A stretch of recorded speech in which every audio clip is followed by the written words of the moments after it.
33 years old, and I feel like my grasp on money hasn't progressed past selling lemonade with my friend when I was like 9.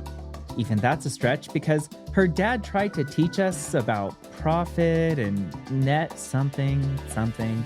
I don't know. I have 2 liberal arts degrees and took statistics, which, segue moment, is why in this first episode of Policy in Pink, I am sitting down with Emma Morris, the wonderful former budget analyst at Oklahoma Policy Institute, who took the time and patience to talk taxes with me, particularly the grocery tax. And maybe we will answer the age-old question that has spanned millennia. Is a rotisserie chicken a grocery? Well, with that lame joke aside, my name is Tommy, and this is Policy in Pink by Metriarch, where I subject myself to people flexing on me for 30 minutes just because they're experts on Oklahoma women's health. Seriously? A budget expert talking about the budget? Ridiculous. Joke's on them, though. I bet they don't know the choreography for the end scene of Miss Congeniality. Stick around to the end and hear more information about Metriarch and what we have going on. But now, let's add some freaking context to the grocery tax. Let the interview play. And now we're ready for the interview. I'm here with Emma from OK Policy. Hi, Emma. Hello. So, give us a background. Who are you? Yeah, well, my name's Emma Morris. I'm the Healthcare and Fiscal Policy Analyst at the Oklahoma Policy Institute. So what that means basically is I spend a whole lot of time trying to understand, analyze, and influence the state budget. Wow, that sounds really fun, as all analyst jobs do. How'd you get into that? Or this? Or all of it? Yeah.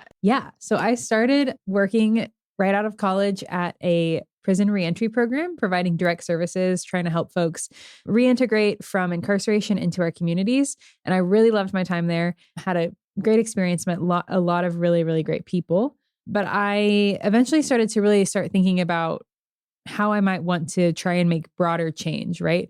I did a lot of, helping people get driver's licenses and IDs and housing, but it was hard to sustain that progress when there are so many other barriers that people face in their everyday. And so that kind of realization kind of led me to finding the Oklahoma Policy Institute, where I started as an intern. And it's really been an opportunity to try and make that broader systems change to kind of remove some of those barriers that people face so often. That's really interesting. Actually, didn't know that's where you started. How is it going from a direct services to kind of like this broader, more thinky kind of person job? Thinky, yeah. Yeah, so it was an interesting transition. I think best case scenario, I wish that everyone could have a little bit of both, right? Like I wish everyone could interact with people who are either harmed or hurt by our harmed or helped by our public policy system. And I wish everyone could try and make those changes that they want to see as well. I will say that in my current work, I really try and take a lot of those experiences that I had in the reentry system and try and those experiences really inform the way that I do the work. And I know we've had to take some weird hot takes and some weird positions and given some weird presentations. I know we've presented on paid family medical leave and not one of the weird ones, but I know you have at least one that's like a little side eye or just cockeyed. Like, what is that? Yeah, I was trying to think about this when I was thinking about the questions. And I think it's hard to pinpoint one. There's been a very wide variety of things. I've presented to health underwriters, so the people who think about insurance all the time. I've presented to lots of different community groups. I will say everyone always wants to know what the budget looks like for their state agency that they're interested in. So, I've done a lot of analysis on specific agencies like the Department of Libraries, Department of Education. There's also really random state agencies that we have or have had in the past, like the Horse Racing Commission. So let's get into it a little bit. So Emma, I asked you to come in and we're doing this conversation because we've had this conversation of the grocery tax. So I think it's safe to say that the grocery tax has been in discussion for the last, at least as long as I've been doing this, which is like 4 or 5 years now. So what is it? And what is the rhetoric around it? Yeah. So when people talk about the grocery tax, fundamentally, they're just talking about the sales tax that we pay when we purchase groceries at the store. We pay that at multiple levels. There's a statewide grocery sales tax that's 4.5%. So 4.5% of each time you check out at the grocery store, you're going to pay that much in taxes. But we also have a couple other optional layers, right? Cities and counties are able to charge sales tax on those purchases as well. Not just groceries, everything, right? But that really varies between all the different cities and counties. So in a few places, the tax might be just over 4.5%, which is just the state tax. Or in other places, it might be closer to 10%. It really depends on where you live.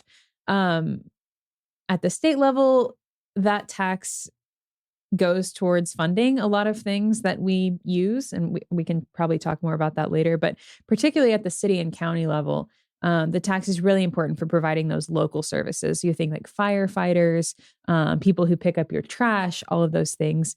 A lot of that revenue comes from the sales tax, and particularly the sales tax on groceries.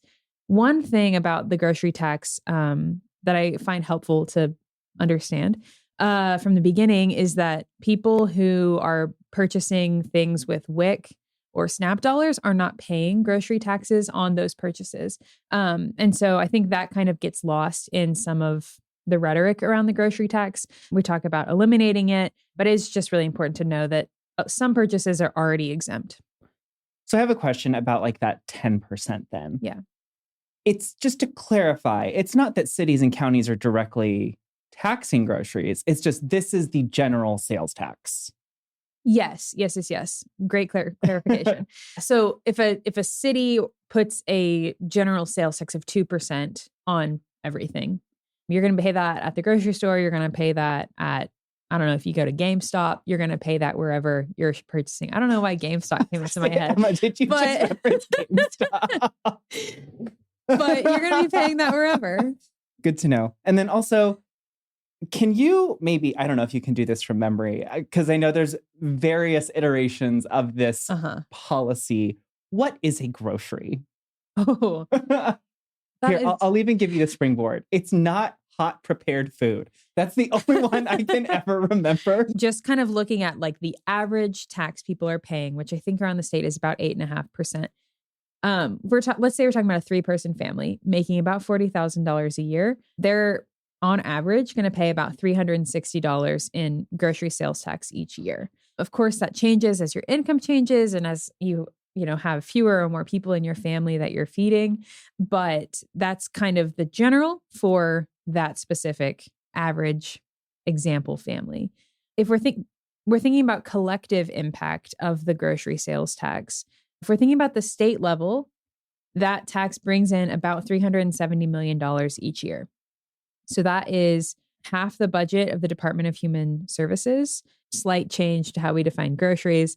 The go-to example is like a rotisserie chicken is not usually technically a grocery. So you wouldn't, so if we eliminated the sales tax, you'd still be paying it on if you bought a rotisserie chicken. And I just want to add in for listeners who don't watch this way too much in their lives, I knew she was going to say rotisserie chicken because that is the absolute number one example that everyone gives, whether it's OK policy, Metriarchs dropped it a couple times. I know I've heard it multiple times on the floor. Always. I absolutely, you're going to say that. It's really funny. We do this too much. Yes. You mentioned that it's a general sales tax. It's not like targeting groceries, and it depends on the community, and it goes towards trash collection. What other kind of stuff does it go towards, and how does it impact? I think when I say go towards, it's both on that like individual level. How does it impact the individual, but also on that communal level, so like a city or county? Yeah.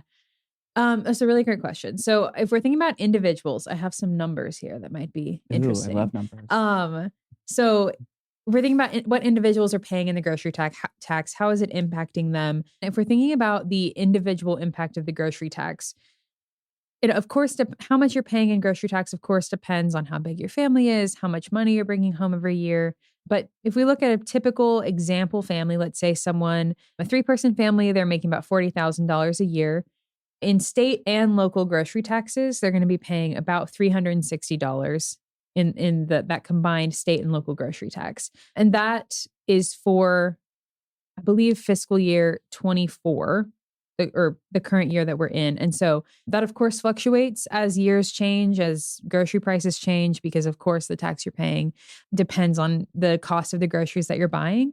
But right now, that's about $360 for that example family. If we're thinking about the collective impact, we have to think about the state level and also the municipal or the city and county level. So at the state level, the estimate for fiscal year 24, which is, again, the year that we're in, if we were to eliminate the grocery tax at the state level, that would cost about $370 million. So what that means in, tangible impacts on our lives, right? That feels like a really abstract number, but $370 million is about half the budget for the Department of Human Services in fiscal year 24. It's also the entire budget for the Department of Mental Health in fiscal year 24. And then if we're thinking about the state and local level, if we're thinking about the local level, it's a much harder to kind of quantify that because there are so many different municipalities. In Oklahoma, we have 77 counties and I don't even know how many cities, and they're all kind of bringing in different amounts of revenue from the sales tax on groceries. But it is, in most cases, a really large chunk of their budgets. And so, again, often municipal government is providing the services that are closest to, how we live our lives, things like roads, things like trash collection, things like firefighting. And so loss of that revenue from the sales tax relief credit, loss of that revenue from the grocery sales tax. Not at tax credit yet. Loss of that revenue from the grocery sales tax would have pretty big impacts. So I think it's interesting that you bring up the Department of Human Services and how it's about half the budget. And harking back to what you mentioned about EBT or SNAP and like TANF and WIC, are those under Department of Human Services as well? So would those be affected? So, okay, let me back up and say, I'm not saying that if we cut the grocery tax and we lost $370 million, we'd just lose half the budget of Department of Human Services. I just kind of use those as examples so people can understand the magnitude of the loss of revenue to the state if we were to reduce the tax. So if we cut the tax and we lost that $370 million, we likely see reductions in lots of different areas, whether that would be, they might be more concentrated in some agencies than others, but they'd probably be spread out across the state. So every year we talk about, it feels like we're talking about a new tax trying to be rescinded. Like whether it's a viable proposal that's really going to have some legs and move, such as the grocery tax or the reduction of the income tax, we talk about these things. So at least when it comes to the grocery tax, how would a community offset that lost revenue? And would offsetting it, in your own opinion, be politically possible? So that's a really good question. At the state level, if we're thinking about eliminating a tax that's pretty significant, like the grocery sales tax, we also really need to be thinking about ways to raise that revenue in other ways, right? However, at the state level in Oklahoma, we have this thing called State Question 640, which is basically a requirement that in order to raise revenue, like a bill raising revenue has to pass both legislative chambers with a 3/4 majority. And that is really hard. It's happened about one time since this requirement passed in 1992. And so, yeah, theoretically, if we were to cut the tax on groceries, maybe we were to raise some level of other tax, which is rare in Oklahoma, and then made harder by the supermajority requirement. So I think, of course, I can't predict the future or speak to our lawmakers, preferences, but I think it would be difficult to offset that revenue with a new tax. At the local level, again, it's so different depending on the county. But I think raising taxes is often politically difficult, right? So if we're thinking about the idea of cutting a tax, we don't usually like to think about the idea of then raising another, right? So I think although state municipalities don't have the same supermajority requirement, I think it'd probably be pretty difficult to figure out how to offset that. it's interesting how different people explain it, because I think a lot of people in our position and what we do all can be like, oh, yeah, it's because of this, and you need this super majority. But I will say, just to add, technically the people can also raise a tax Yes. if they so choose, or get rid of 640. I'm not endorsing either, but it's a mechanism. Yeah, absolutely. And I should have said that 640 requires either the supermajority requirement in the legislature or just a majority vote of the people, which again, to raise taxes would likely be difficult, but it is not unheard of. I believe it's happened once or twice so far in Oklahoma. So State Question 640 is a supermajority requirement. It was passed by a vote of the people in 1992. And basically what it means is that if a bill is going to raise revenue for the state, it has to pass both legislative chambers, the House and the Senate, with a 3/4 majority. And to add on to that, a tax decrease only requires half of 50%. Yes, there's not the same supermajority requirement to decrease taxes. Yes. So I think that's actually a really good segue, because when in doubt, Oklahoma loves a new tax credit. And I believe tax credits were discussed at one point in lieu of tax elimination, whether it's the grocery tax or et cetera. I think tax credits have been talked about a lot last year in terms of education. Am I correct that there was a tax credit plan for grocery goods? And honestly, was it a good alternative? You are correct. There was a plan. So in Oklahoma, we have this thing called the sales tax relief credit. It was created in 1990 to help offset the cost of the sales tax on groceries. We're one of the few remaining states that does tax groceries. And so this credit was created to kind of help offset that for low and middle income Oklahomans. So, Emma, I know that we've talked about what the grocery tax is, but that's a really blanket term for the policy and the bills and the legislation that's been proposed. Can you tell me, what are the various proposals that have been put out there? Yes, absolutely. So number one is kind of just the status quo, right? Which is where we're at. So number one would be nothing happens. Yeah, do nothing. Yeah. Yeah. And so, well, that's not necessarily a proposal. It is it has been the outcome of several legislative sessions. One proposal, let's say option number 2, would be to eliminate the state portion of the grocery tax and keep the local tax. Option number 3 might be there have been some bills that fully eliminate the tax at the state and local level. And then option number 4, which, OK Policy has talked publicly about quite often, would be to maintain the status quo as far as what we're taxing at what levels. So keep state and local tax, but it's in addition to that, expand what's called the sales tax relief credit to provide targeted relief to folks who are spending a lot at the store, but folks who really need that tax credit to help offset the cost. So when it comes to the differences of just eliminating the sales tax at the state level versus eliminating the grocery tax, sales tax as a whole, what's the difference there? And are they competing ideas, or does one have more weight than the other? So I wouldn't say that they're competing. It's kind of like they're potentially additive. Like if we're talking about just eliminating the state portion of the tax, that we would only feel the revenue impacts at the state level, and it would mean that people were still continuing to pay some level of tax at the grocery store because they're going to be paying that city and or county tax. And then, kind of the next option up would be to fully eliminate the tax entirely, which would mean we would be feeling the revenue loss at the state level and all the municipal levels. People would not be paying tax on the groceries that they buy at all.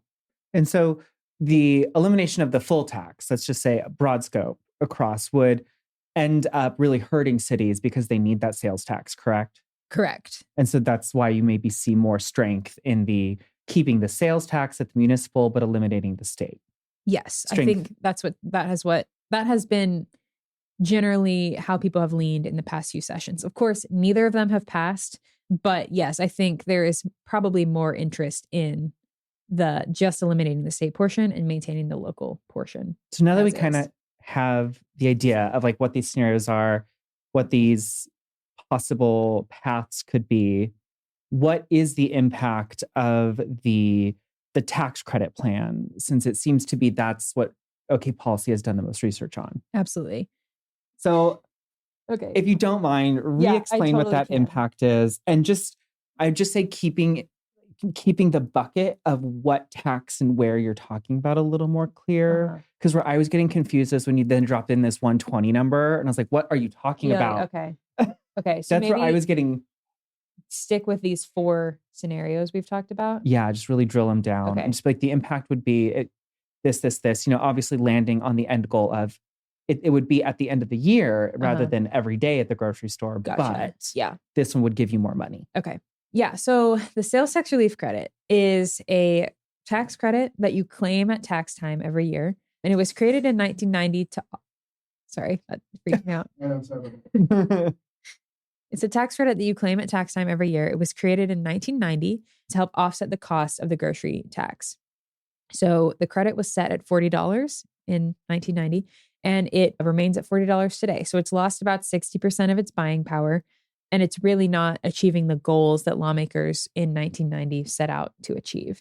A plan that has been talked about at the Capitol that OK Policy has done a lot of research on is to expand that credit from $40 per person to $200 per person. We'd also kind of adjust the income limits to qualify just to more accurately reflect today's economic reality.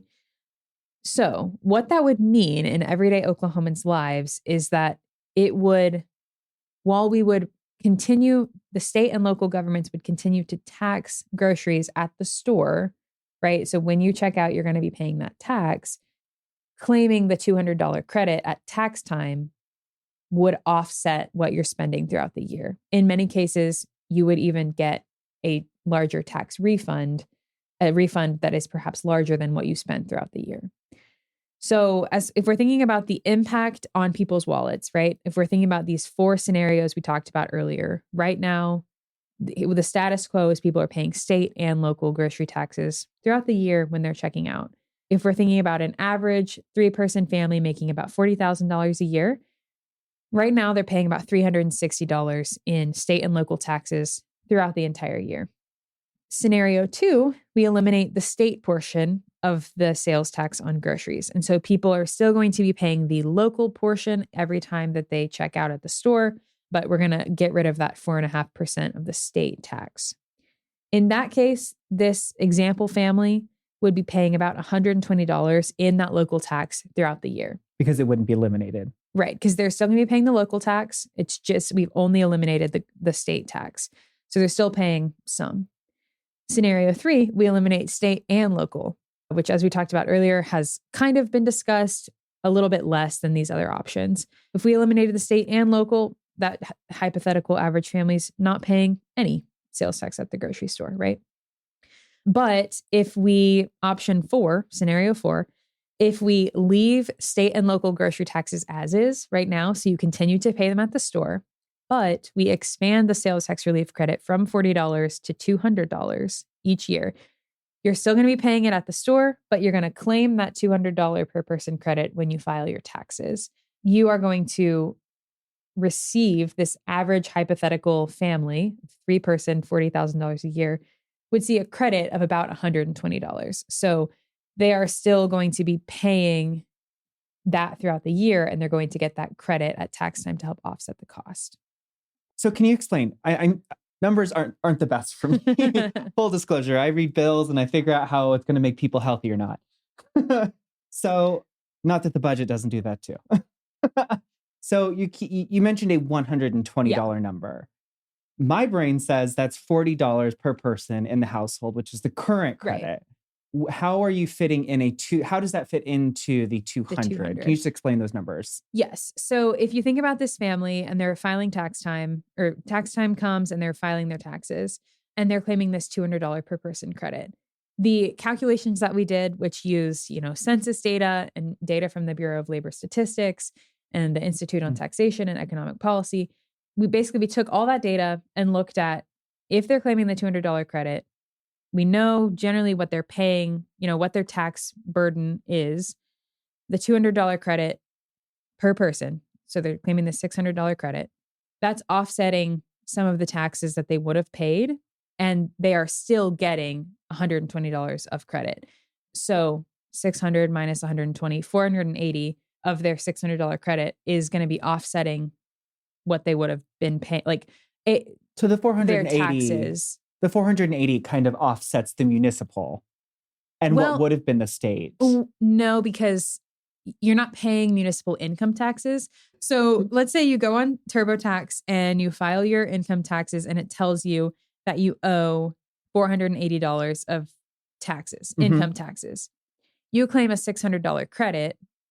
So your credit is first applied to that $480 that you owe, and then you're getting a refund of $120. Mhm. So that's where that comes from. So the 120 is, I wouldn't want to say, I'm just saying the wrong term. It's almost like a net gain, almost profit, because because the full 600 is paying down what they've already paid or what they already would have owed. And the 120 is the benefit you mentioned earlier about what families would kind of gain under the increased. Yeah. So if you think about like, sometimes you file your taxes and it tells you you owe, usually at the state level. Sometimes often at the federal level, it will tell you that you get a refund, of a couple hundred, however many dollars. Oftentimes that's either because you like somehow paid a little bit too much in taxes or because you claimed certain credits. So if we think about the earned income tax credit, there's lots of education tax credits at the federal level. It is very common for if that credit fully offsets your tax liability, it's very common for you to then get it to be refunded to you, the rest of that credit amount to just be refunded to your bank account, basically. Mhm. States and the federal government use those tax credits as one way to help kind of offset the unfairness of our tax system. And that's like a whole other No, we're not broad going there. conversation. We're not going there. But does that kind of make sense? Yes. Okay. I think I'm finally Okay, with great. you on it. Love it. I think you finally got it when you mentioned that the 120 is like is It's I not cannot- the total credit that they're right, yes. claiming. It's just what's left over. See, it doesn't help that a 3-person family at the current rate of Right, I know. $40 is 120. And then we're also shifting and saying, no. Under this, Yeah. they will get 120 Right, more. Right. Yeah. No, Okay. like I said, it was these intense calculations that like used all these different data sources. And so it's difficult to explain, but I think we've got it. I we're on think the we same do. page I now. think we do. I'm going to assume that because this is targeted, Uh-huh. obviously. Does this end up costing less to the state? And so does that make it a good alternative? Yes. So great question. The cost of this specific proposal for the state in the upcoming year would be about $157 million. So it's $200 million less than eliminating the state portion of the grocery tax. And that is, as you said, because it's targeted towards low and middle income folks. Mhm. And, OK Policy has talked quite often about how, if we're really wanting to think, in a fiscally responsible way, if we're wanting to think about the long-term fiscal health of the state, providing this relief in the form of a tax credit rather than fully eliminating the tax is, the smarter way to go. And I think that also comes into effect with the state question we mentioned earlier of a tax credit is not a tax cut. Exactly. So shifting over to, continuing to talk about limiting sales tax on certain products. At Metrarch, we have partners and we ourselves talk a lot about eliminating the tax on period products. I also know that there's currently some representatives who have talked, and Texas as well, have eliminated the products on like diapers and wipes and these kind of things. Does cutting these taxes raise the same issue? Or is it a little different because everyone buys groceries versus these having a smaller, I guess you'd say, consumer pool? Yeah, it's a really good question. And I know a little bit less about, taxing other items such as diapers, period products, that kind of thing. So I'm definitely not the expert, but I will say, I think generally it would probably be safe to assume that those more niche products are going to have a lower cost to the state if we were to eliminate the sales tax on certain things. And I think it's just really important that in talking about those things, we have a clear understanding of how much it would cost to each level of government and where necessary, how we can make up that revenue loss, right? Because I think you're also forgetting that we mostly know what those things are. Whereas, what's a grocery? Right. Yeah. I mean, that's a whole other thing is, right? Like, how do your small businesses, particularly like in maybe more rural areas, keep track of all of these things and how they're taxed? So it's definitely, a lot of business owners have been a little bit hesitant about that. But yeah, I really think that key towards any of these tax discussions is really trying to take a holistic view of the tax system and ensuring that if we are cutting, it's one, for a really good reason, and two, that we have a realistic way to offset that cut. That makes sense. I actually had a question on here, but I kind of just went over it. Was like, does it boil down to if we cut X, we need to raise Y? I think when you're talking about, the major forms of tax, when we're talking about the personal income tax, when we're talking about the sales tax on anything really, not just on groceries, those are really significant portions of our state budget. And so, yeah, I mean, if we want to maintain level of infrastructure that we have, if we want to maintain public education, if we want to invest in anything, from mental health treatment to paying Medicaid providers to paying teachers more, we do have to find a way to raise that revenue, right? And so if we are going to be considering cutting huge swaths of our state budget, it's important that we think realistically about how we can make that up, accounting for the supermajority requirement of State Question 640. Or a state question itself. Yes, or a majority of the people. Hey, we as a people, we voted for 802s or the expansion of Medicaid. So there's things can happen, Yeah, for sure. So let's face it. And I think this is why the grocery tax and eliminating taxes on grocery items, or even just items that affect the day-to-day lives of, the average Oklahoman or any Oklahoman, they all sound really great. Admittedly, when I first heard about policy's numbers in reference to the grocery tax, I kind of gave a little side eye because I was like, this is a great thing. And Emma, you're the one who explained it to me and the rest of Metriarch, which is why you're here now. So given that this is such a great bipartisan win, what would almost be like your half of an elevator pitch? Because that's all of our attention spans nowadays, thanks to TikTok. What would be like your quickest elevator pitch and last word that you need people to understand about the issue? Yeah. So I want people to know that, like, we know people are struggling, right? Like, things are expensive. Things are more expensive than they used to be. We're feeling the pinch at the store. But if we want to genuinely make the difference, if we want to offset as much of the cost of groceries as we can for folks who genuinely need it, for low and middle income Oklahomans, the way to do that is through the sales tax relief credit. We know that expanding that credit is going to mean more money in your pockets than if we just eliminated the tax. And so if we're serious about that, this is the way to go. Well, I mean, I know it makes sense to me now. Thank you, Emma. Is there anything else you would like to say on behalf of yourself, OK Policy, before we close things out? I'll just say thanks for having me here today. It was a great conversation. Yes. And once again, thank you for bearing with me and explaining things. I will happily join you on any media to explain any given public health related topic. Love it.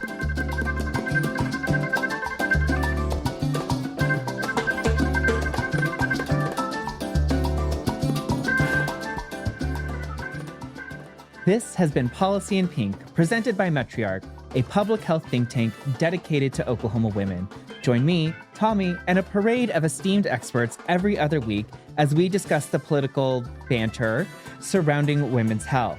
You can find a suite of tools on our website, metriarchok.org, so you too can show up your annoying know-it-all friend. That's Metriarch with an E, a fun little play on matriarch and metrics. Track legislation, look up judges, dive into data, and explore new topics. You can also get all that information delivered right into your inbox weekly by signing up for our newsletter, Fierce Facts. If you want more hot pink policy and data, you can also find us across social media at Metriarch OK. Thank you to our producer, Rant9, and Jesse Ulrich. And once again, my name is Tommy, and remember, all policy is health policy.